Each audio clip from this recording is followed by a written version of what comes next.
Wilcox. We're here from the UMass Extension Nutrition Education Program. We're rooted here in Fall River, and we're down at the Downtown Farmers Market next to Government Center. Today we're making a summer vegetable fried rice for you.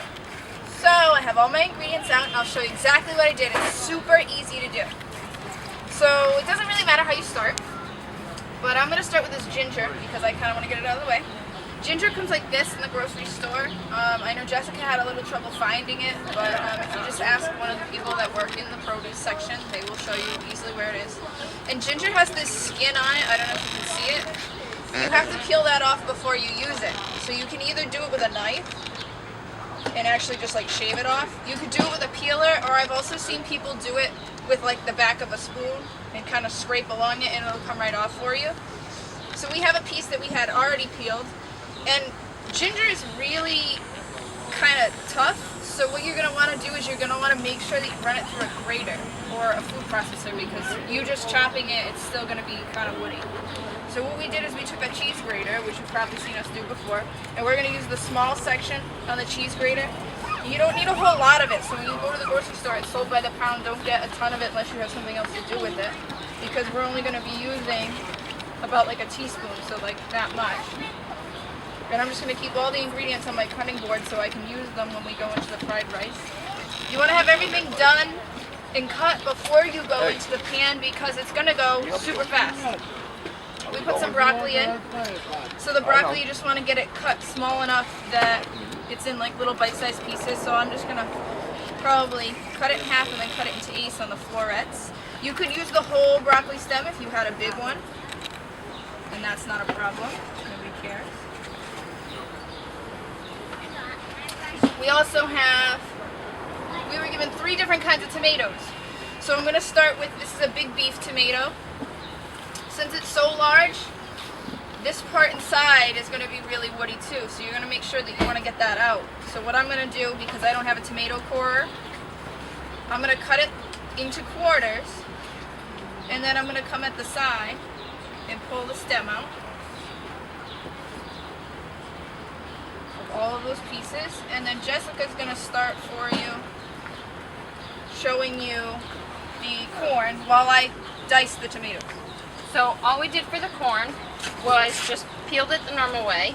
I've seen it done a couple of different ways. You could actually just pull off it like that, or I've seen it where you break the end of it off, and that makes it a little bit easier to get the rest of the skin off, or the husk, excuse me. And then you want to try and get all the hair off of it. Not that you can't eat it, but it's just not as appetizing. And now, after Lindsay's done cutting that, she's going to show you how to cut the corn off the cob. It's nice because this is white corn. A lot of times you have the butter sweet corn, so this gives it somewhat of a different flavor. Okay. So we got our tomatoes to the side here. The corn, they sell these fancy things that you can strip it off the husk if you want to, or you can just kind of run your blade real easy down the side. If you're having trouble, what'd you say? I found one way of doing it too is if you lay it down and kind of go at at it that way. I was going to say, if you're having trouble, you might want to try cutting the end off to give you a flat spot to go with, and then it might hold itself a little better.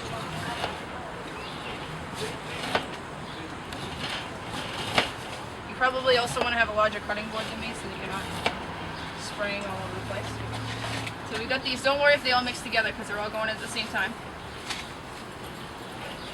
We got Brussels sprouts. So for our Brussels sprouts, we can't really put these in the fried rice this way, so we're going to pretend that it's a small little head of cabbage, because that's kind of in the same family that it is, and you're just going to shred it.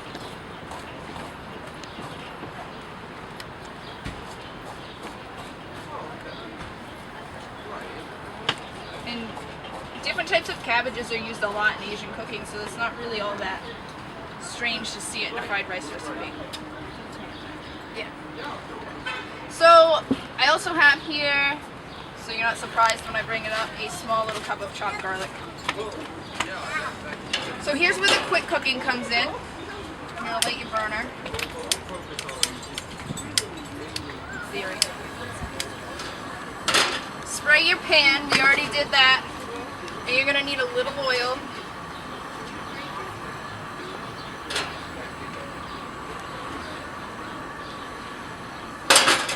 Let it get hot enough, not too hot. You don't want it to like burn stuff on you. And I'm actually gonna start with, we're gonna start with an egg. So when I start to see the oil running fast, if you can see it start to streak, then you know that the pan's hot enough. So you get your spoon. I'm gonna crack my egg in there. Sorry. You're gonna scramble it up because you don't want it to be too separated. Let that go. And just when your egg looks like it's starting to cook real good, you're gonna throw in your garlic.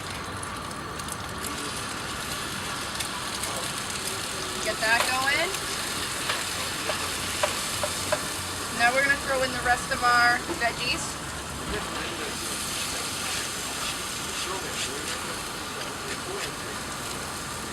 Now we're going to add all of our seasonings that we had in there. You make sure you break up those corn kernels real good too. So we're going to put a little bit of black pepper in. Not too much. I guess it doesn't matter if it was white pepper either. We've got some onion powder because we don't have any actual onions in here, but if you would like to throw some onions in there, by all means. We have mirin. Mirin is a sweetened rice wine you can get in the grocery store. We're not going to put too much in there. And we've got some good old regular soy sauce. You're going to let that start to cook together. So while Lindsay does that, I'm going to show you all we did with these other two kinds. We had grape tomatoes, and these ones are Zima tomatoes. They're a little bit sweeter than a normal tomato, but we didn't want to cook all the tomatoes down, so we're going to add these in after. So we just quartered them. We're just going to cut them in half, and then just cut them in half again.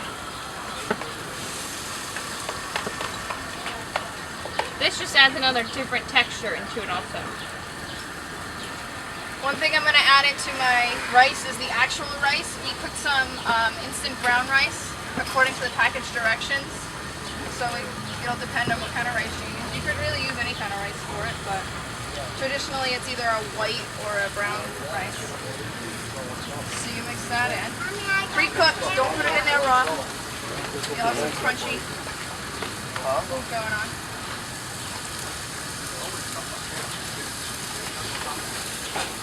Make sure you heat it nice and through. And the last thing to give it our little Asian flair that we had is we're adding some sesame seeds in. If you didn't have sesame seeds, maybe some sesame oil would work real good. They just gotta give it a little bit more of another dimension of flavor.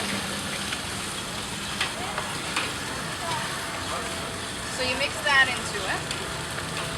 When it's all mixed up nice and good, you can take it off the heat.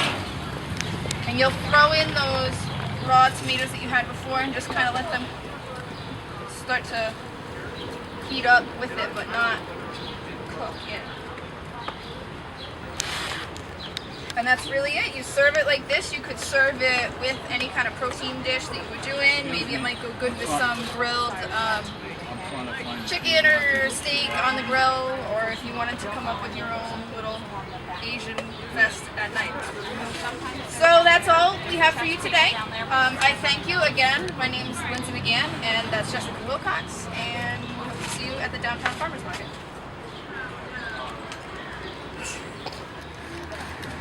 There you go. Thanks a lot. You're welcome. And if you want, we have the recipe over here also. All right. Thank you. You're welcome. That's very good.